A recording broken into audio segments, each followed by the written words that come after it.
Strategi pembelajaran kognitif. Strategi pembelajaran kognitif ini adalah metode yang digunakan untuk meningkatkan kemampuan peserta didik dalam memproses informasi, berpikir, dan memecahkan masalah.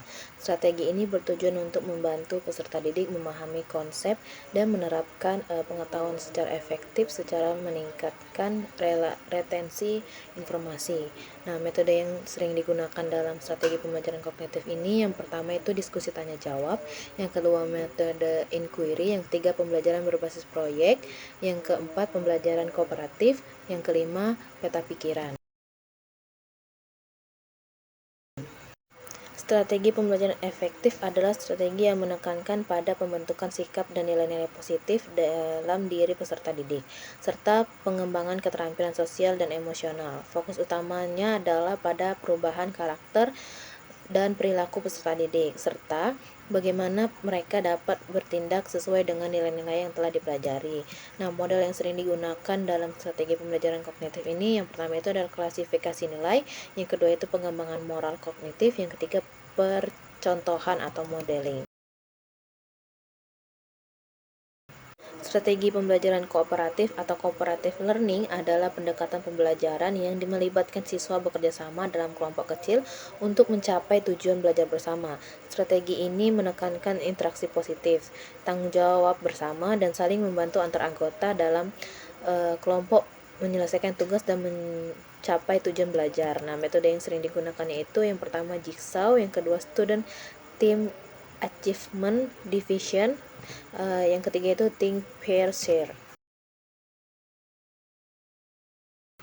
Selanjutnya ada strategi pembelajaran expository atau direct instruction. Adalah strategi pembelajaran yang menekankan pada penyampaian materi secara verbal oleh guru kepada siswa dengan tujuan agar siswa dapat menguasai materi pelajaran secara optimal. Guru berperan aktif dalam menjelaskan konsep dan fakta, sedangkan siswa lebih pasif dalam menerima informasi. Nah, metode yang sering digunakan itu yang pertama itu metode ceramah, yang kedua metode demonstrasi, yang ketiga ada metode tanya jawab. Nah, selanjutnya ada strategi pembelajaran inquiry. Strategi pembelajaran inquiry atau inquiry learning adalah metode pembelajaran yang mendorong siswa untuk aktif mencari dan menemukan sendiri jawaban dari masalah yang dipertanyakan dengan menekankan proses berpikir kritis dan analitis. Pembelajaran inquiry melibatkan siswa dalam proses penyelidikan, eksperimen, dan analisis data untuk mencapai pemahaman yang lebih mendalam. Nah, metode yang sering digunakan itu yang pertama metode tanya jawab, yang kedua metode eksplorasi, yang ketiga metode diskusi.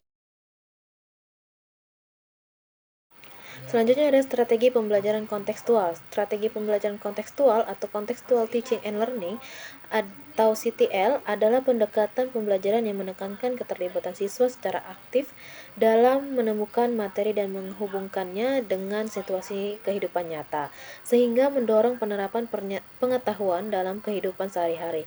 CTL bertujuan untuk membuat pembelajaran lebih bermakna dan relevan dengan kehidupan siswa. Nah, model yang sering digunakan yang pertama itu adalah pemecahan masalah atau problem solving. Nah, di sini siswa diberikan kasus atau masalah nyata dan diminta untuk mencari solusi melalui diskusi, penelitian, dan penggunaan berbagai sumber. Nah, yang kedua itu ada pembelajaran inquiry. Pembelajaran inquiry, siswa diajak untuk melakukan penelitian dan eksperimen untuk menemukan pengetahuan baru atau menyelesaikan masalah tertentu. Yang ketiga itu ada pembelajaran expository. Nah, guru menjelaskan materi pembelajaran secara langsung dan memberikan contoh-contoh nyata untuk membantu siswa memahami konsep. Nah, yang selanjutnya itu ada strategi pembelajaran metakognitif. Strategi pembelajaran metakognitif ini adalah pendekatan pembelajaran yang melibatkan kesadaran dan pengendalian diri terhadap proses berpikir dan belajar. Ini berarti siswa tidak hanya belajar materi, tetapi juga belajar bagaimana mereka belajar, merencanakan proses belajar, memantau kemajuan belajar, dan mengevaluasi hasil belajar. Nah, ada metode yang sering digunakan. Yang pertama itu adalah perencanaan atau planning. Nah, di sini siswa merencanakan apa yang akan mereka pelajari sebelum mulai belajar. Contohnya, siswa dapat menyusun tujuan belajar, membuat daftar topik yang akan dipelajari, atau mengorganisir informasi yang relevan. Nah, perencanaan ini membantu siswa untuk fokus dan mengelola waktu belajar mereka secara efektif. Yang kedua itu adalah pematangan atau mentoring. Nah, mentoring ini siswa memantau pemahaman mereka selama proses belajar. Contohnya, siswa dapat mengajukan pertanyaan pada diri sendiri untuk mengecek pemahaman mereka atau mencari bantuan jika ada kesulitan. Nah, pemantauan ini juga membantu siswa untuk menyadari kekurangan mereka dan menyesuaikan strategi belajar. Nah, yang ketiga ada evaluasi. Evaluasi ini siswa mengevaluasi hasil belajar mereka setelah selesai belajar. Nah, contohnya siswa dapat merefleksikan apa yang telah mereka pelajari, apa yang masih belum dipahami, dan bagaimana mereka mengingat pemahamannya. Selanjutnya ada strategi pembelajaran berbasis masalah. Strategi pembelajaran berbasis masalah ada atau problem based learning atau PBL adalah pendekatan pembelajaran yang berpusat pada siswa, di mana siswa belajar tentang suatu subjek dengan bekerja sama dalam kelompok untuk memecahkan masalah yang kompleks dan terbuka.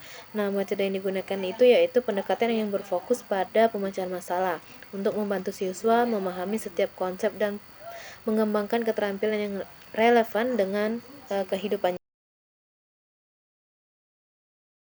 Nah, yang terakhir ada strategi pembelajaran berbasis proyek atau PJBL.